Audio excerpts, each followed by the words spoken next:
Hello guys, welcome back. ഞാൻ ഇന്നിങ്ങനെ ഒരു വീഡിയോ ചെയ്യാൻ കാരണം ഞാൻ വളരെ എക്സൈറ്റഡ് ആണ്.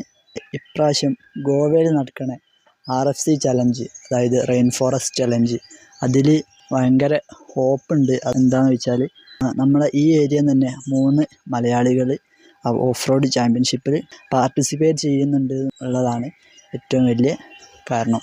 അതായത് നമ്മുടെ മലയാളികൾക്കിടയിൽ ഇപ്പം ഏറ്റവും കൂടുതൽ തരംഗമായിരിക്കുന്ന ഒരു ഓഫ് റോഡ് ചാമ്പ്യൻഷിപ്പാണ് RFC ചലഞ്ച്. ലോകത്ത് തന്നെ ഏറ്റവും വലിയ ടഫസ്റ്റ് ഓഫ് റോഡ് ചാമ്പ്യൻഷിപ്പാണ് മലേഷ്യൻ RFC. അതിൻ്റെ ഒരു ഇന്ത്യൻ പതിപ്പാണ് RFC rain forest challenge Goa. ഇന്ത്യത്തെ തന്നെ ഏറ്റവും ടഫസ്റ്റ് ആയിട്ടുള്ള ഒരു ഓഫ് റോഡ് ചാമ്പ്യൻഷിപ്പാണ്.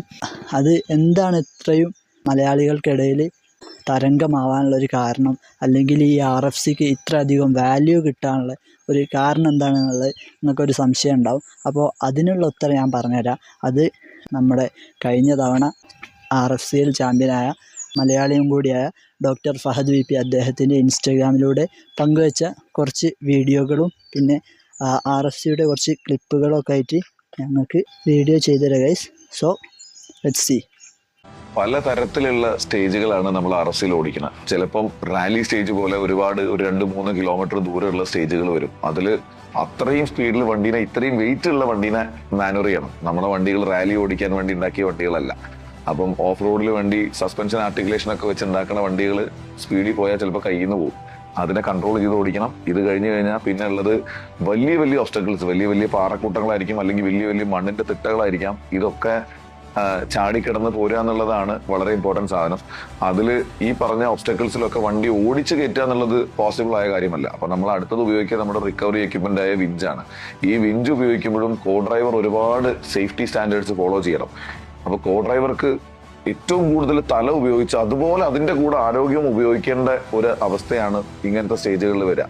പിന്നെ അതിലുപരി ഈ കുത്തനെയുള്ള കയറ്റങ്ങളൊക്കെ വണ്ടി തൂക്കിയിട്ട് ഈ വിഞ്ച് റോപ്പിനെ മാത്രം വിശ്വസിച്ച് കയറുന്ന ഡ്രൈവർക്കും ഒരു ധൈര്യവും ഒരു എന്താ പറയുക, ആ ഒരു മെന്റൽ പ്രിപ്പറേഷനൊക്കെ വേണം. അത്രയും ബുദ്ധിമുട്ടുള്ള സ്റ്റേജുകൾ എത്ര കഠിനമാണെങ്കിലും അതിൽ ഏറ്റവും നല്ല ആങ്കർ ലൈൻ നോക്കി കോ ഡ്രൈവർ പോയി ഹുക്ക് ചെയ്യണം. ഡ്രൈവർ അത് വെച്ച് വണ്ടി മോളിൽ കയറ്റി അതുപോലെ റിപ്പീറ്റഡ് ഒരു 3-4 ഒരേപോലത്തെ ഒബ്സ്റ്റക്കിൾസ് റിപ്പീറ്റ് ചെയ്ത് ഈ 15 മിനിറ്റിനകത്ത് ഫിനിഷ് ചെയ്യുക.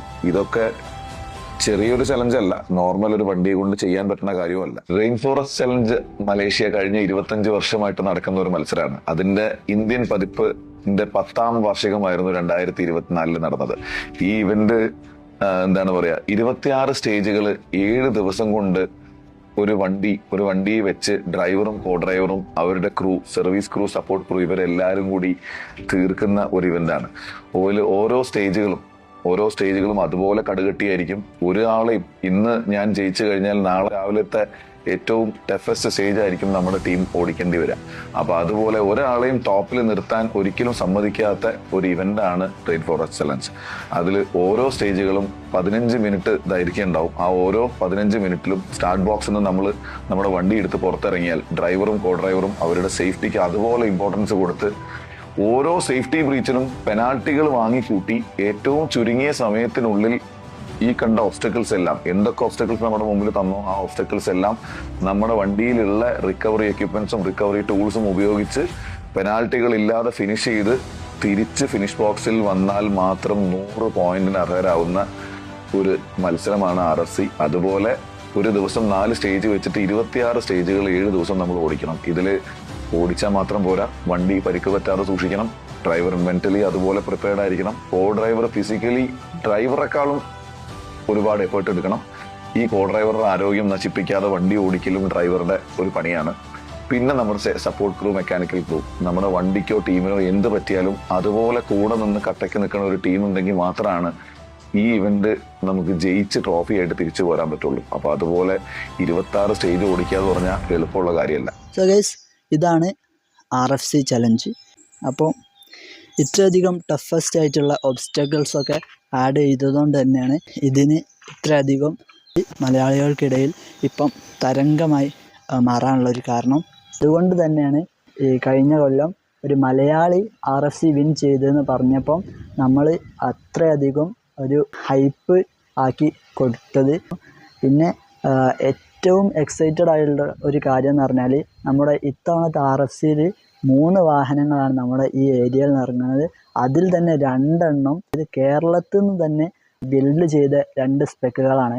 സാധാരണ ഇത്തരത്തിലുള്ള ടഫസ്റ്റ് ആയിട്ടുള്ള ഓഫ് റോഡ് ചാമ്പ്യൻഷിപ്പുകളിലൊക്കെ മത്സരിക്കുന്ന വാഹനങ്ങൾ, അതായത് ഹെവി സ്പെക്കുകളായതുകൊണ്ട് തന്നെ അതൊക്കെ പുറത്തുനിന്നാണ് ബിൽഡ് ചെയ്തത്. കഴിഞ്ഞ തവണത്തെ RFCയിൽ വിൻ ചെയ്ത ഫഹദ് VPയുടെ സ്ലോത്ത് എന്ന് പറഞ്ഞ വാഹനം തന്നെ പഞ്ചാബിൽ നിന്നാണ് അത് ബിൽഡ് ചെയ്തത്.